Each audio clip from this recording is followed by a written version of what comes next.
Olá, eu sou Ana Cláudia Andrade. A partir de agora eu te convido a se conectar com a gente. Sejam todos bem-vindos ao Conexões Fortaleza. Hoje nós vamos falar sobre como sair do sedentarismo. Por onde começar, hein? Quais são os cuidados para quem quer começar ou recomeçar? E para falar sobre o assunto eu trago aqui o Dr. Plínio Linhares, que é médico ortopedista, é maratonista também, gente. Olha aí, doutor Plínio, prazer te receber. Prazer. Boa tarde, seja bem-vindo. Doutor, chegou uma época na vida da gente aqui, nós que somos fortalezenses, temos uma orla maravilhosa, que a gente começou a perceber um boom de pessoas buscando a atividade física e realmente transformações de vida aconteceram, né? Acho que por conta da pandemia isso se acelerou muito, as pessoas realmente começaram a querer ter mais saúde. Como é que foi isso, doutor? E como é que o senhor percebeu esse movimento no seu consultório, por exemplo? As pessoas procuram ter esses cuidados, essa orientação dos médicos antes de começar? Como é que é isso? Legal, legal. Obrigado pelo convite, um prazer estar aqui com vocês. E de fato a gente vive uma nova epidemia, né? A epidemia de rotina saudável. Graças a Deus, né? Esse tema está muito em voga, sobretudo depois da pandemia, né? Depois da pandemia, aquele terror todo que a gente passou, né? O terror psicológico, muitas doenças crônicas se tornaram mais prevalentes, obesidade, o próprio sedentarismo, e a gente percebe, né, que esse tema de rotina saudável se tornou muito evidente hoje em dia. E de fato tem muita gente começando a atividade física, mas a atividade física não é fazer por fazer. A gente tem que ter orientações adequadas, todo esporte precisa de orientação adequada e direcionada para evitar lesões ou contratempos que possam trazer para quem pratica, né? Pois é, teve um tempo que, por recomendação médica, olha, você precisa começar a fazer uma atividade. A pessoa ia para uma academia, Sim. ia fazer uma caminhada, hidroginástica, né, dependendo da idade. Sim. Hoje em dia as pessoas estão se jogando no esporte mesmo, né? Sim. E de fato todo esporte, eu gosto de falar que é benéfico, né? Eu vivo o que prego, né? Eu também sou esportista, eu sou corredor, como você falou anteriormente, e de fato todo esporte é benéfico para a saúde física, para a saúde mental, em vários aspectos, mas todo esporte precisa da orientação adequada, né? Se a gente não fizer com a preparação que deve ser feito, sim, vai vir lesão, vai vir o desestímulo, aí a pessoa cria aquele bloqueio e acaba que uma coisa que era para ser boa, você cria aquele embarreiramento, aquele bloqueio mental e para o resto da vida vai ser um gargalo para você voltar a fazer. Então sim, precisa da orientação adequada. Doutor, como é que é a vida de um sedentário? Em relação a não ter qualidade de vida, em ter muitas doenças, eu não sei se existe comprovação científica, mas isso é um dado que sempre é trazido à tona. Olha, você que é sedentário tem mais probabilidade de adquirir doenças e de morrer mais novo. Isso faz sentido, né? Absolutamente. O sedentarismo, ele na verdade, assim, muita gente se apega ao fato de, eu não consigo fazer tal coisa, ou eu tenho a doença tal, pela minha genética. É porque minha mãe tem, minha tia tem, e aí eu tenho um problema de saúde, né? A genética, na verdade, é a nossa base de genes, digamos assim, mas se a pessoa tem um gene ali de alguma doença X, aquele gene só vai ser ativado se a pessoa tiver um fator de ativação para aquele gene. E o sedentarismo é um grande fator de ativação para diversas doenças, tá? Para diabetes, para colesterol alto, para hipertensão, para problema de coluna. Então, o sedentarismo entra nisso, como esse grande fator de ativação negativo, certo? Então, além do sedentarismo, né, que é o grande vilão, outros fatores são maléficos para as doenças de saúde, para os problemas de saúde mais prevalentes. Aí entra a obesidade, o tabagismo, entra a atividade laboral, dependendo do que a pessoa faça, né? Entra, atividades do dia a dia que sejam prejudiciais para problema ortopédico, sobretudo, mas o sedentarismo é o grande vilão para muitos problemas, não só problemas metabólicos, como pressão alta, diabetes, colesterol alto, assim como também para problemas mentais, problemas psíquicos. Com certeza. O senhor elencou aí alguns maus hábitos adquiridos, né? E com o esporte, quando a gente coloca o esporte na nossa vida, isso se reverte, a gente começa a ter hábitos bons, né, também? Perfeito. E a gente até comentava aqui anteriormente, né? O esporte, a atividade física, ela é benéfica e vai ter que ser feita em dois principais cenários. ou para prevenir um problema de saúde, ou para tratar um problema de saúde, né? Então, você praticar esporte vai ser uma coisa que, em algum momento da sua vida, você vai ter que inserir, porque, de fato, é a base para tratamento e prevenção da maioria dos problemas de saúde. Então, e eu costumo falar isso, quanto mais cedo você criar a rotina de praticar atividade física, vai ser mais fácil, porque teu corpo está menos rígido, teu corpo está menos... tem menos problemas degenerativos, então quanto mais cedo você criar a rotina é bem mais fácil, né? Então começar ali nos 20 e pouco, 30, até 40 é o que eu oriento. Depois dos 50, você vai ter aquela resistência, vai ser tudo mais difícil. Doutor, o senhor é especialista em coluna, aí vamos entrar agora numa seara que eu acho que pega muita gente, né? Tanto quem para quem é esportista, para quem pratica esporte, mas que chega em um certo ponto e começa a sentir realmente os problemas, quanto para quem não é, e eu imagino que deve sentir dores multiplicadas, né?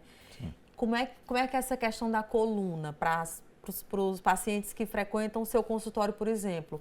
Muitos vão pelo sedentarismo ou é por conta de exercício físico que começou a praticar sem uma orientação médica, mas o fato é que a coluna sofre demais nesses casos, né? Sim, absolutamente. A gente também vive essa epidemia, né, que aí é uma coisa negativa, que é a epidemia de doenças de coluna. E, de fato, tem dados que o Ministério do Governo Federal divulgou de 2023 para 2024, que a hérnia de disco é o problema que mais afasta o trabalhador do ambiente de trabalho. E, em segundo lugar, a dor na coluna. Então, são os dois principais problemas de saúde que geram afastamento do trabalho. E são as duas causas de dores que mais me procuram no consultório. É por isso. E existe esse grande mito, né? Ah, eu tenho dor na coluna, eu tenho hérnia de disco. Eu posso fazer uma caminhada, eu posso fazer uma corrida, eu devo fazer exercício, eu posso iniciar uma academia. Ah, mas eu não consigo pegar peso, né? E eu posso afirmar categoricamente que a atividade física é o grande pilar no tratamento dos problemas de coluna, tanto hérnia de disco como a dor na coluna de maneira geral. Existe um mito também em relação à musculação, né? Sim. Ah, eu tenho um problema na coluna, eu tenho um problema no joelho, não posso fazer musculação, mas a musculação ela é muito benéfica, né? Absolutamente. Assim, o nosso corpo ele tem que ser preparado para qualquer atividade física que seja, né? A gente falou da corrida, mas entra também crossfit, entra beach tênis, né, que muita gente pratica hoje. Sim. Qualquer atividade física, vai existir o bônus, que é aquela coisa legal, aquela coisa lúdica, aquela coisa gostosa de praticar, né, de se divertir com os amigos. E tem o ônus, que o ônus é estar lá na academia, é fazer o fortalecimento, mesmo que não goste, tem que ir lá fazer, para evitar que o teu bônus não fique prejudicado, para que tu não tenha uma lesão, para que tu não tenha uma dor inesperada. Então, toda atividade física tem que ter como base o fortalecimento muscular, prioritariamente na academia, tá? Que lá você consegue fazer exercícios com resistência e consegue ganhar uma hipertrofia muscular. Doutor, quando você é um atleta profissional, você tem ali uma equipe multidisciplinar para cuidar de você. E quando você, por exemplo, é essa pessoa que está em casa e que diz assim, eu decidi, vou começar a praticar atividade física, vou ao médico, vou fazer um check-up, a pessoa já tem essa consciência, né? Mas aí ela vira um atleta, nem que seja um atleta amador. Que dicas dar para essa pessoa? O senhor disse assim, tem que ir para a academia, tem que tomar cuidado com lesões, mas e aí? E se eu tiver uma lesão? Quais são as dicas? Vou começar a praticar uma atividade física? Que tipo de profissional eu preciso que me acompanhe nesse processo? Que não seja só o clínico geral que vai passar um check-up para mim. Legal. Excelente pergunta e eu acho que isso é o ápice da nossa conversa, né? Trazer essas orientações para quem está nos assistindo e ter esse estímulo para essa mudança de vida, essa mudança de perspectiva, pensando até a longo prazo, né? Acho que é isso que a gente tem que pensar. Assim, eu acho que a primeira e a grande mudança é a mudança de mentalidade, né? Dar aquela virada de chave de, opa, meu corpo está reclamando. Não está legal, eu estou mais cansado do que o normal. Opa, eu não estou conseguindo me abaixar porque eu não alcanço o meu cadastro, eu tenho que dobrar a perna porque minha barriga está um pouquinho grande. Então, ter essa mudança mental e a partir daí você começar, tá? O primeiro passo é começar, de maneira simples. Eu quero começar a correr, tenho um sonho de começar a correr, por exemplo, né? Começa a caminhadinha, vai perto de casa, vai numa praça. Hoje a gente tem muita praça arborizada, tem uma orla maravilhosa. Então começa a caminhadinha curta, 10, 15, 20 minutos. Começou? Não, mas agora eu preciso fazer algum check-up. check-up médico, digamos que seria o segundo passo, né? E aí você vai no médico, fazer exame laboratorial, ter algum exame clínico específico, autorizou, está tudo legal, tudo bonitinho, começa a criar rotina. Criar rotina e tentar praticar no mínimo 300 minutos semanais, que é a orientação da Organização Mundial de Saúde. E aí você pode dividir esses 300 minutos ao longo dos 7 dias da semana, tá certo? Inicialmente não fica vislumbrado em querer comprar o melhor tênis, em querer comprar a melhor roupa, o óculos de corredor, comprar relógio. Não gasta dinheiro com isso, né? Até porque então, se você começar, entendeu? Não para sem mais, fim, né? É sem fim. É sem fim, tem muita coisa, meu Deus do céu. Mas que isso não seja a sua prioridade nesse momento. E aí entrou na rotina. Depois que você já tiver habituado com o esporte, aí sim eu acho que vale a pena você tentar conversar com profissionais específicos para te orientar nessa evolução. E aí entra um fisioterapeuta, entra o profissional da educação física e entra também o ortopedista na prevenção de lesões, tá certo? À medida que você for ficando mais ativo no esporte, mais constante, né? O esporte tem muito isso, a constância, a perseverança e tudo isso. Aí sim, a médio e longo prazo, você começa a investir, começa a comprar as coisas melhores para você ter uma melhora da sua performance. Mas inicialmente comece do básico e se arrodeie de pessoas capacitadas para te ajudar. O doutor fala muito a palavra prevenção, prevenção. E no caso do atleta, mesmo que seja o atleta amador, eu estou sempre falando isso, gente, porque às vezes você fala atleta e quem está em casa pode pensar assim, mas eu não sou atleta. Não, você é um atleta amador, você é uma pessoa que todo dia acorda cedo, se alimenta bem, tem aquele horário para fazer o seu treino, abdica de outras coisas para treinar, cuida do corpo, cuida da mente. Então você é um atleta, embora não seja um atleta de alta performance. E o doutor está sempre falando muito em prevenção, prevenção, prevenção. Por quê? Eu fui uma pessoa que tentei, no início, voltar para o esporte e me lesionei muito. Pensei em desistir. Isso acaba atrapalhando muito o processo de quem quer, por exemplo, chegar numa maratona, né, doutor? Então, por isso que a prevenção é tão importante. Perfeito. Na verdade, assim, isso é um dado interessante. Eu vi um estudo publicado recentemente falando em relação ao tempo que a gente precisa para a criação de um novo hábito. Sim. Tá? Então, isso é interessante a gente até falar aqui, porque muita gente fica naquela pressa, naquela expectativa, quando é que vai ficar bom, eu estou sentindo dor, cadê o benefício, eu não estou conseguindo observar nada. E saiu um estudo recentemente que comprovou que nosso corpo começa a notar benefício, a gente começa a encaixar aquele novo hábito depois de 66 dias. Tá? Então você vai mudou, doutor, né?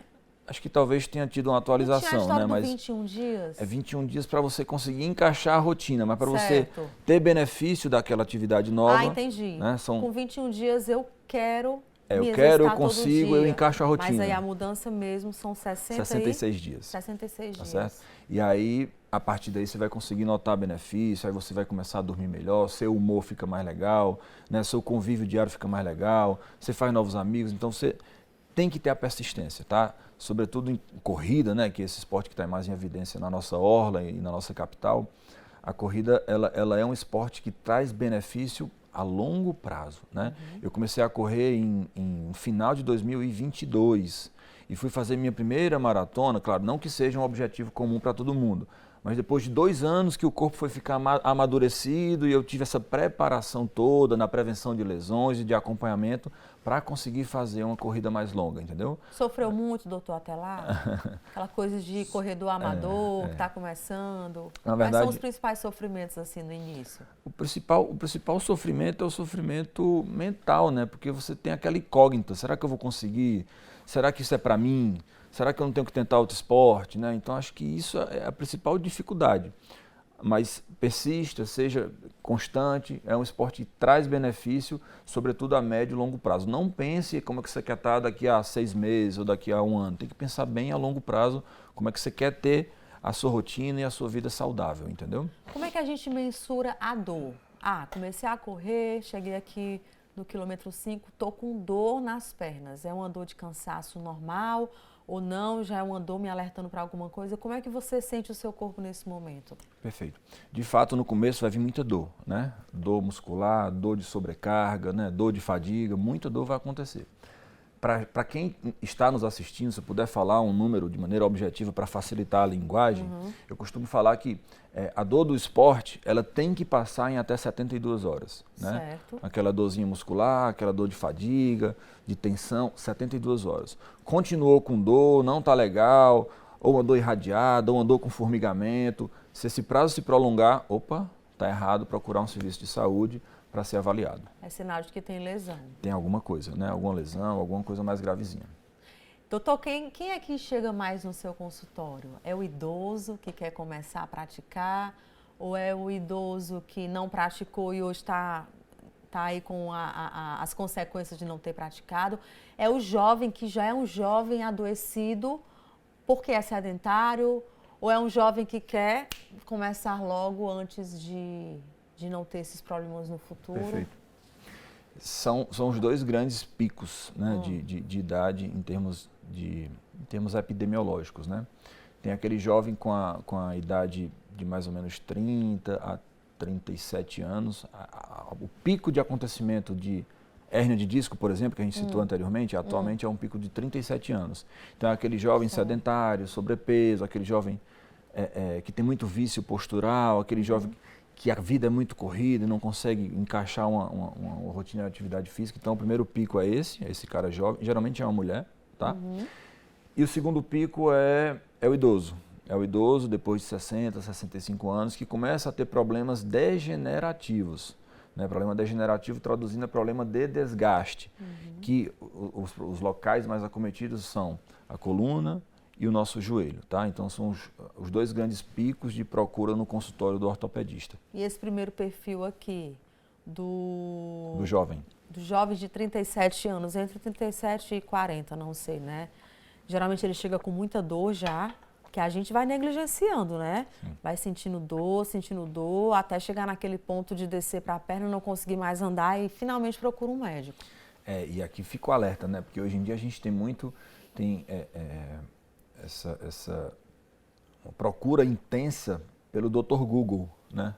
Então todo mundo hoje que sente alguma dor, que tem algum problema ou que quer ter uma resposta imediata para alguma situação, vai direto na internet e isso eu acho que é perigoso, né? A gente vê muita inverdade, muita coisa na internet que ainda é mito ou que é baseado não em evidência científica, então ter cuidado em relação a isso, né? Então teve algum problema de saúde, uma coisa que está se prolongando, passou ali de alguns 3, 5 dias, não está ficando bem, procurar um serviço de saúde. Não tentar se autotratar e muito menos se automedicar.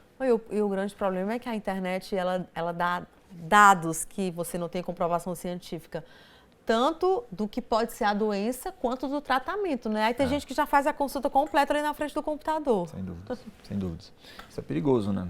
É perigoso porque às vezes não é só tratar um problema, né? Acho que a saúde é muito isso, não é só tratar o problema naquele momento, é você, o médico ou qualquer profissional, saber tratar uma complicação de um tratamento que não deu certo, que isso na internet você não consegue.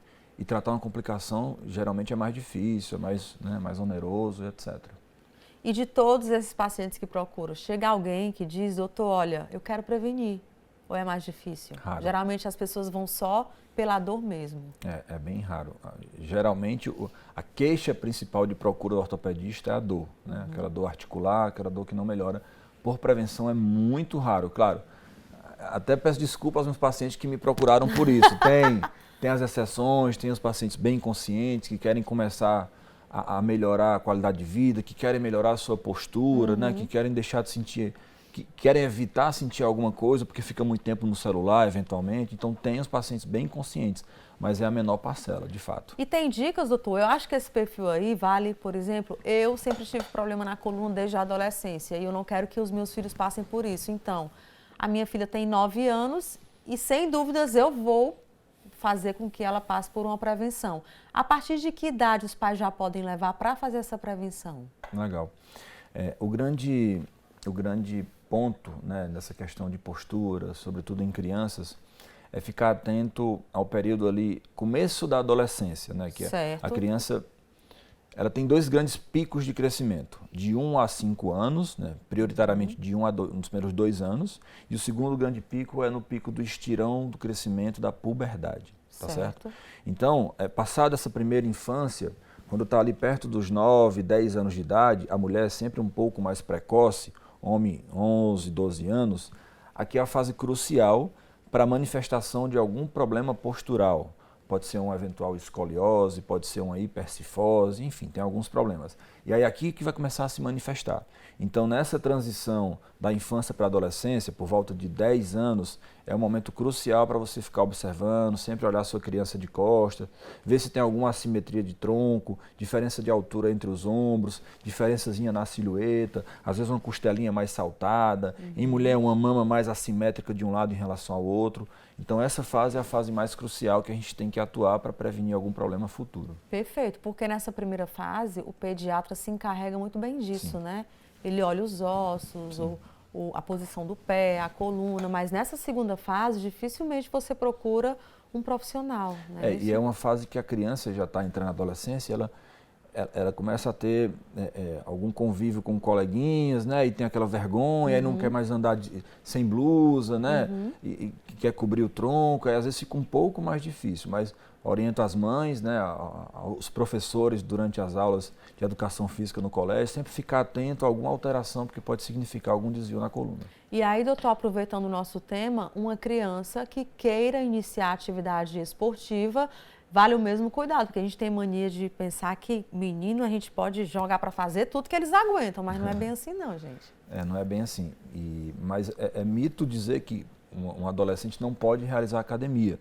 Pode, né? A partir de quantos anos? A partir de 10 anos, a criança já pode fazer uma academiazinha, mas tem que ter a orientação adequada, né? Não é soltar a criança ali, porque ela está em fase de crescimento, as cartilagens de crescimento ainda estão abertas, então uma sobrecarga de maneira inadequada ou um exercício que não deva ser feito daquela forma vai gerar alguma repercussão, mas o adolescente pode sim fazer atividade física e pode sim fazer academia, tá? Porém com a orientação adequada.